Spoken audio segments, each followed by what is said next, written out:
Okay, up next here we have a 1927 Buescher True Tone Series 4 C Melody. Now this one, I could say this one is a real Series 4. The last horn I showed, uh, I kind of refer to it as a fake Series 4 because it has all the keys, the function of the keys of a Series 4, but the body tube is still like the Series 2s. This one, this horn has been completely redesigned top to bottom. Um, Pretty much every single thing is different. The stacks, you can just see here, the top stack, we now have the curved A key arm. The Biss is a bigger size pearl than the previous horns. It also kind of has a softer, gradual curve to the keys instead of that really harsh V that the earlier ones had. They kind of, the earlier ones, the uh, the A I think sat a little further in, and the B kind of sat out a little further, so it kind of had like a real sharp V shape. And of course, it has a front F. Um, Moving down the horn, you can see what I was talking about with the side key. Uh, this post is cut, it's moved up, so this key arm can be straight instead of bending around like that.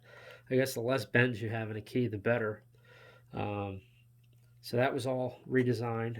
Then going down the horn, um, we have the introduction of the swivel adjustment here for your Biss. What I like about this is it gives you a wider surface area for your adjustment material so that it's not just riding on some skinny little piece that's going to compress down quicker. This is a wider area. And as long as you keep the rod oiled in there and has a good fit, they're no problem. They're great. Now, of course, we've got the chromatic F sharp that I was talking about where it rocks up and down.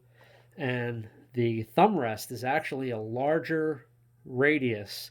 It's weird. It's like thinner sheet metal. It's not as thick, and it's flatter. It's not as rounded this way, side to side, but it has a wider radius, and it's actually, to me at least, it feels more comfortable. Let's see. The bottom stack.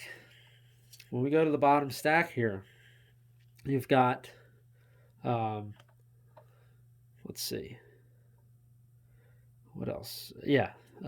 Sorry, I lost my thought for a minute. Um, what you have is the D has that key arm I was talking about, kind of how the tenors are. So instead of having the little tab soldered onto the E pad cup, instead of that, the D, it has a felt adjustment under there, and it just adjusts right up against the top of the E pad cup. So that's a lot better design. Also, this is different. The earlier ones, the Series 2s had a little nipple soldered onto the body and then just had a flat cork on the key. This has this little kind of like a button shape. It's almost like a very, very small pad cup that the piece of round cork fits into for that. Let's see. There's your 1927 engraving with the USA on it. And this also has the tan leather pads now. Uh, it was around this point when they switched. So they went from the white kid leather to the tan leather pads on these Buescher True Tones.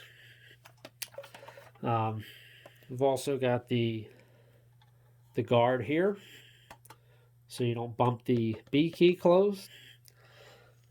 Got the 4-roller left pinky cluster.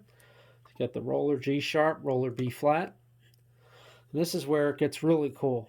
These palm keys, these are all completely new design here. Notice, nice straight key arm. It's not all up and over and around and all that nonsense. It's just straight. So I guess they put more thought into the placement of these keys. Also, there's no more spoon key. They stand up pretty nice and tall, and they're a little bigger, so they're just nicer designs for the palm keys. And I'm trying to think if there's anything I haven't touched on here.